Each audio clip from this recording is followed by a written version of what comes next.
जिंदा दिलान के शहर लाहौर में बरतानवी शाही जोड़े की मुस्कुराहटों भरी मसरूफियत। शहजादा विलियम और केट मिडल्टन को एयरपोर्ट पर गवर्नर पंजाब और वजीर आला ने वेलकम किया। रॉयल जोड़े की एसओएस विलेज आमद बच्चों के साथ घुल मिल गए। शाही जोड़े की नेशनल क्रिकेट एकेडमी आमद कौमी क्रिकेटर्स के साथ क्रिकेट मैच खेलकर खूब एंजॉय किया। मेहमान बादशाही मस्जिद का दौरा और अल्लामा इकबाल के मजार पर हाजिरी भी देंगे।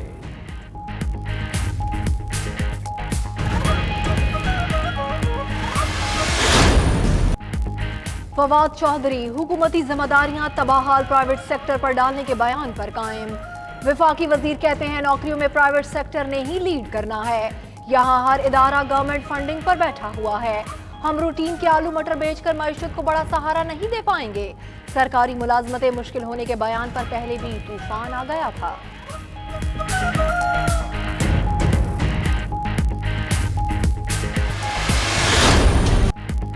हुकूमती पॉलिसी से परेशान ताजर सड़कों पर निकल आए। कराची में सड़क पर एहतजाजी कैंप लगा लिया। पाकिस्तान ट्रेडर्स अलायंस का 29 और 30 अक्टूबर को हड़ताल का ऐलान। ताजिर रहनुमाओं का कहना है हुकूमत ने टैक्स में कमी समेत शनाख्ती कार्ड की शर्त खत्म नहीं की।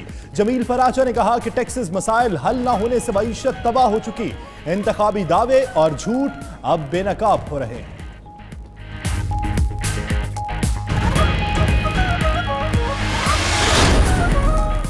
बिजली के बिल्स और टैक्सेस में इजाफे के खिलाफ पंजाब में पावर लूम्स की हड़ताल। फैसलाबाद, झंग, गोजरा, कमालिया और हाफिजाबाद में 1 लाख पावर लूम्स दूसरे रोज भी बंद।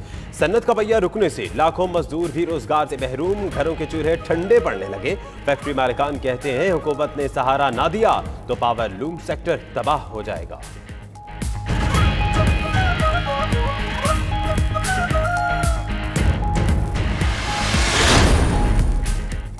सुप्रीम कोर्ट के जस्टिस गुलजार अहमद एफबीआर पर बरस पड़े। रिमार्क्स दिए कि एफबीआर मुल्क पर बोझ है, खत्म कर दें। देखिए कितना पैसा जमा होता है। सिर्फ 20% रेवेन्यू जमा करने के लिए 22,000 बंदे रखे गए। सुप्रीम कोर्ट ने एफबीआर की जानिब से मुलाजिम के खिलाफ दायर अपील मुस्तरद कर दी।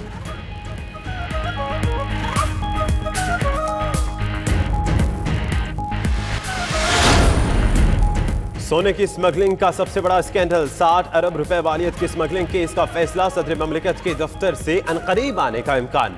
एफबीआर ने विफाकी टैक्स मुहतसिब के फैसले के खिलाफ सदर ममलिकत को अपील की थी। सोने की स्मगलिंग 2010 से 2016 तक होती रही।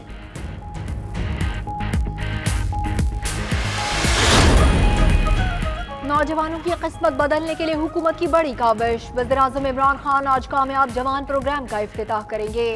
100 अरब रुपए फंड्स मुख्तस, लाखों नौजवान मुस्तफीद होंगे। 10,000 से 50 लाख रुपए तक कर्ज दिया जाएगा।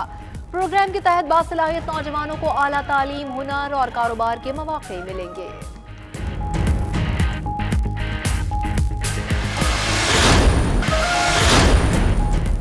भारत इंतहा पसंदाना और जारहाना पॉलिसियों पर खुद तन्हाई का शिकार हो चुका। मजीद बोले कि मोदी का पानी बंद करने का इश्तियाल अंगेज बयान काबिल मजम्मत है। पानी रोकने का इकदाम पाकिस्तान पर जारियत तस्वर होगा और पाकिस्तान किसी भी बैरूनी जारियत का जवाब देना बाखूबी जानता है।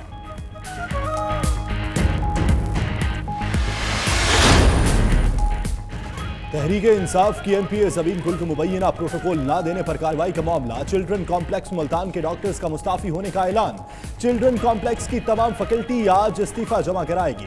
प्रोफेसर काशिफ कहते हैं एमपीए ज़बीन की रुकनियत मुअत्तल करने की बजाय डॉक्टर्स को बार बार तलब किया जा रहा है।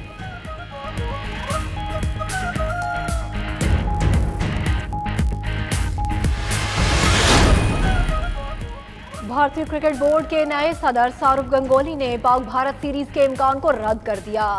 सौरव गंगोली कहते हैं दोनों ममालिक के दरमियान सीरीज का फैसला बोर्ड ने नहीं हुकूमत ने करना है। उधर आईसीसी ने आइंदा साल शेड्यूल T20 वर्ल्ड कप से पहले पाकिस्तान और भारत का वार्म अप मैच करवाने की कोशिशें शुरू कर दी।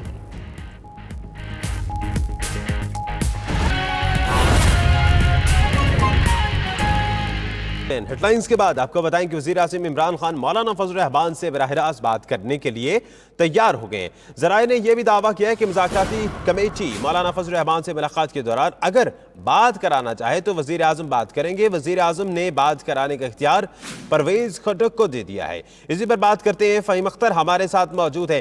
फ़हीम अख्तर, चूंकि परवेज खटक भी मुतमईन है इस बारे में कि हाँ जी बात होगी और हो जाएगी, अब इसमें क्या प्लान बी में शामिल किया गया है कि अगर वजीर आजम की बात करना जरूरत हुई तो वो भी करेंगे?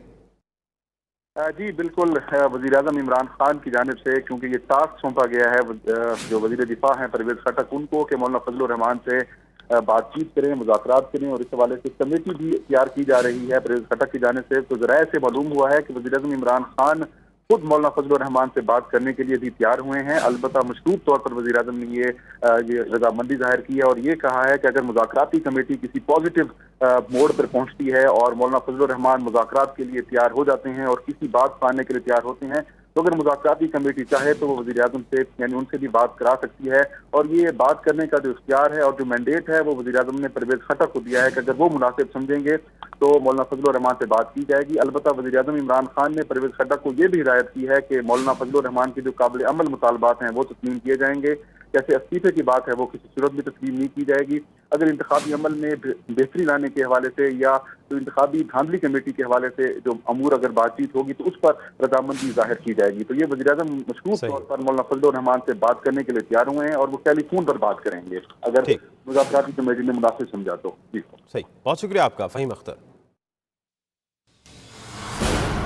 शाही जोड़े की बादशाही मस्जिद आबद और बादशाही मस्जिद के खतीब मौलाना अब्दुल खबीर आज़ाद ने शाही मेहमानों को मस्जिद की तारीख के हवाले से बताया और इससे कबल शाही जोड़ा SOS विलेज गया, जहां बच्चों के साथ केक काटा। केट मिडल्टन ने बच्चों से उर्दू में गुफ्तगू की, मुबारकबाद और शुक्रिया अदा किया। शहजादा विलियम और अहलिया ने नेशनल क्रिकेट एकेडमी के साथ भी वक्त गुजारा और सिर्फ यही नहीं बल्कि वहाँ पर क्रिकेट भी खेली, जो वहाँ पर क्रिकेटर से ये तस्वीर तमाम आज लाहौर के दौरे की हैं मुख्तलिफ जगहों की, जहाँ बादशाही मस्जिद, SOS विलेज और नेशनल क्रिकेट एकेडमी के। अभी जो तस्वीर आप देख रहे हैं ये बादशाही मस्जिद की हैं, जहाँ मौलाना अब्दुल खबीर आज़ाद ने इस्तकबाल किया। जितने भी बादशाही मस्जिद के एरियाज़ हैं उनको दिखाया, उसका विजिट कराया। हम इस मनाजिर में भी देख सकते हैं कि काफ़ी खुश हैं और सिर्फ यही नहीं, अल्लामा इकबाल के मज़ार पर हाज़िरी भी थी। तो शाही जोड़े की बादशाही मस्जिद आबिद बादशाही मस्जिद के खतीब मौलाना अब्दुल खबीर आज़ाद ने शाही मेहमानों को मस्जिद की तारीख के हवाले से भी बताया है कि इसकी तारीख क्या है।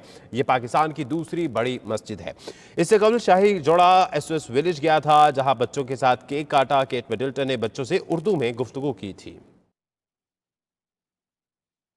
कराची चलते हैं, जहां वज़ीर इत्तलात सिंध सईद गनी मीडिया से बातचीत कर रहे हैं। फ्रिज तो थोड़ी मांगते हैं, दवाई रखने के लिए जो फ्रिज उनको चाहिए था वो उनको नहीं दिया गया।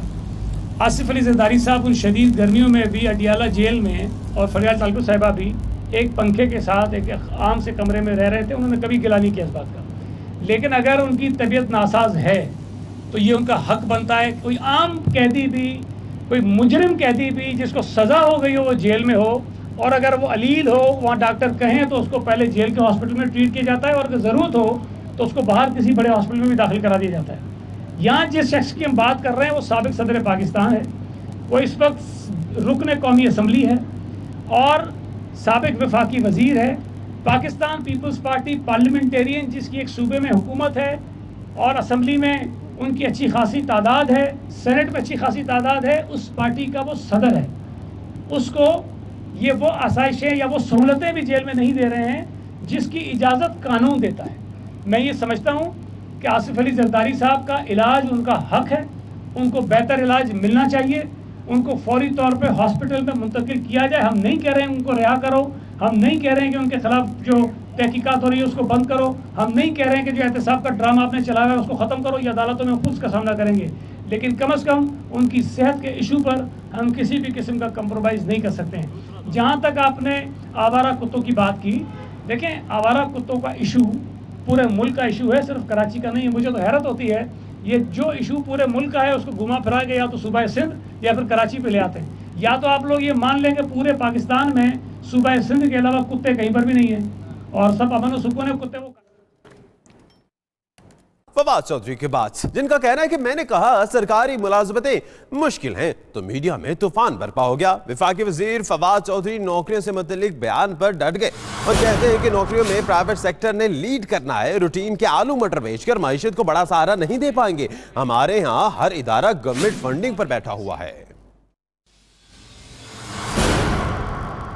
2 दिन से आपको पता है कि मैंने ये कह दिया था कि सरकारी मुलाजमतें जो है वो मुश्किल है, तो वहाँ पे मीडिया में जो है वो तूफान आ गया। जो भी बंदा ABC भी जानता है इकॉनमी की, उसको पता है कि ये जो प्राइवेट सेक्टर है उसने इकॉनमी को लीड करना है।